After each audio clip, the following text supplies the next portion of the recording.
네, 이성대의 뉴스 썰기 바로 시작해 보도록 하죠. 네, 오늘 준비한 재료 이겁니다.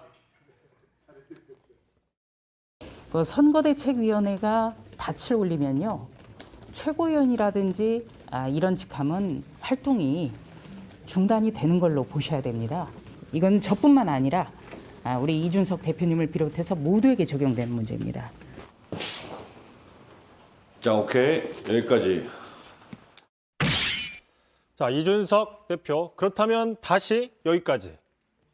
그렇다면 여기까지입니다라는 말을 지난날 말에 했었었는데 그때 당시에 이제 이준석 대표가 패싱 논란에 반발해서 모든 일정을 취소하고 떠났을 때 나왔던 표현입니다. 오늘 다시 여기까지라는 비슷한 상황이 벌어졌습니다.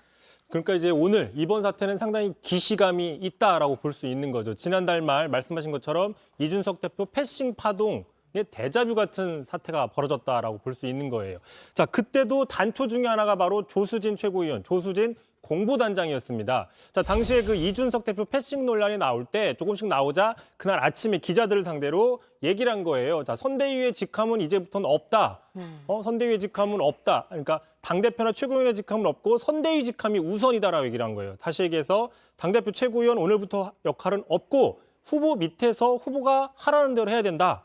그러니까 후보가 오라고 하면 오는 거지 왜 사전에 대표에게 후보가 일정을 미리 안 해줬냐 이런 얘기하면 안 된다는 식으로 이 대표를 사실상 저격한 거죠. 바로 그날 저녁에, 바로 그날 밤에 이준석 대표가 그렇다면 여기까지입니다라고 얘기를 한 거죠.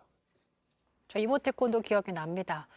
이준석 대표가 이제 패싱 논란 당시에 윤 후보 측은 윤핵관 사이 갈등만 부각됐었는데 다시 보니까 조수진 공보단장이 그러니까 최고위원이 거기에 있었던 겁니다. 근데 이번에 두 사람의 갈등이 정말 외적으로 표출이 됐어요 또. 그 결과적으로 이제 조수진 공보단장 윤핵관은 아니지만 핵심 관계자는 아니지만 뭐랄까 다른 관계자 윤다관 정도는 된다라는 게 이번에 수면 위로 부상됐다. 윤다관. 제가 만들어봤어요. 네, 어쩐지 처음 들어봤어요. 네.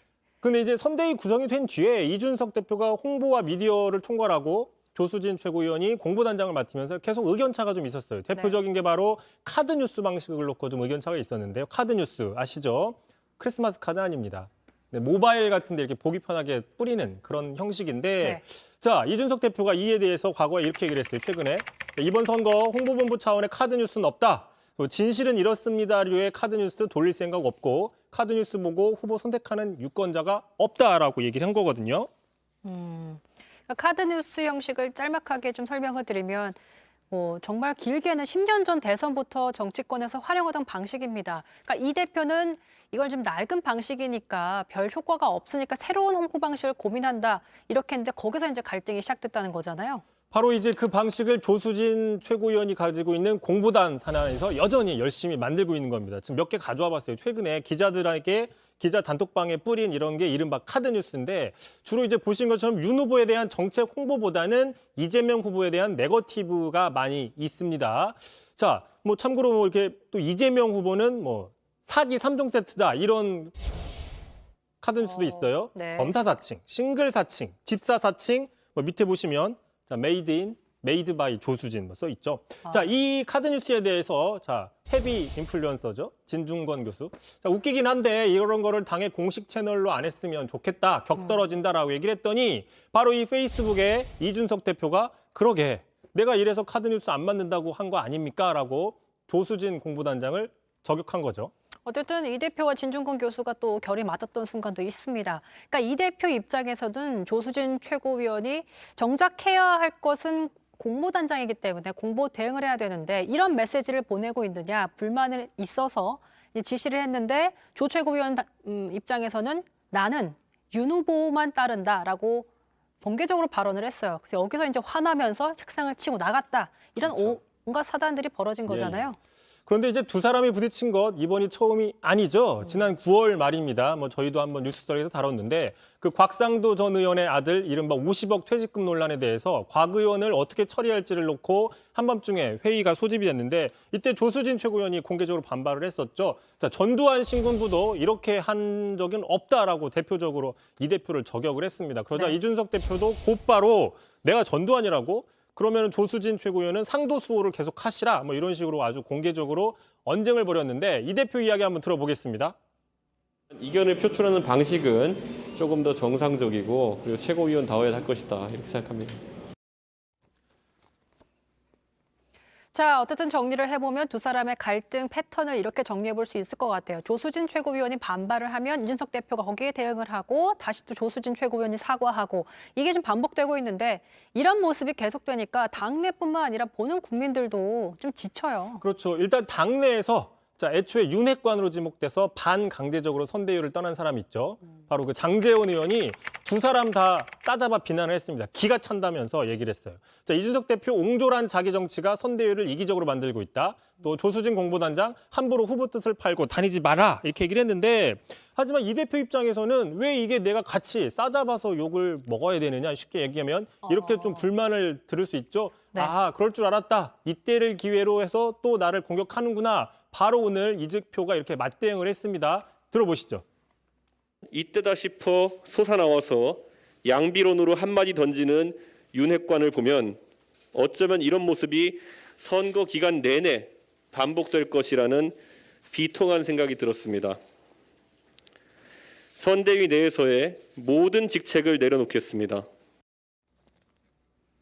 하지만 결국엔 이 문제를 해결할 사람은 바로 윤 후보라고 보여집니다. 오후에 조수진 공보단장을 만나지 않았지만 이 대표와 좀 잘 해결할 것으로 보인다, 기대하겠다라고 전했어요, 의사를. 사태가 이제 수습될까 안 될까 어떻게 보세요? 근데 이제 이 부분에서도 또 지난번 그 갈등의 패턴이 반복되는 양상이에요. 잠깐 준비를 했는데 이렇게 하고 있습니다. 자, 1단계 이준석 대표 패싱 논란이 불거져요. 그럼 두 번째 단계 윤석열 후보가 그거 별 문제 아니다라고 좀 소극적으로 대응을 하죠. 그럼 3단계 이게 별 문제가 아니냐라면서 이준석 대표 그럼 여기까지라면서 더 강하게 반발하면 그제야 마지막 4단계 윤석열 후보가 직접 만나서 봉합을 하는 거였거든요.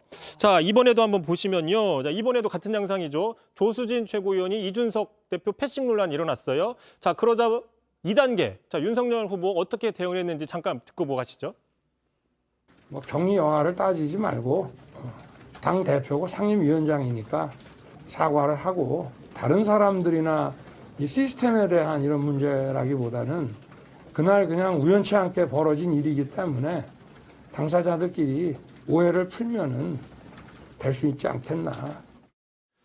자, 들어보신 것처럼 윤 후보 늘 자주 얘기하죠. 경위, 이유 상관없이 어쨌든 그러면서 또 오해다. 이런 식으로 제3자 입장에서 두 사람이 산 거다라면서 좀 별거 아니다는 식으로 얘기를 했어요. 참고로 네. 조수진 공보단장도 오늘 사과를 했지만 이유 막론하고 송구하다. 내가 나이가 좀 더 많아서 내가 좀 더 지혜로웠어야 되는데 라고 얘기를 했어요.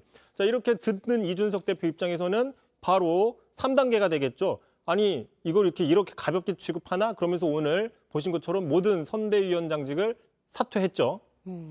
사실 이렇게 본인은 이렇게 강력하게 의사를 제의했는데 상대방이 또 약간 가볍게 여기다 보면 더 화가 날 수 있는 부분도 있습니다.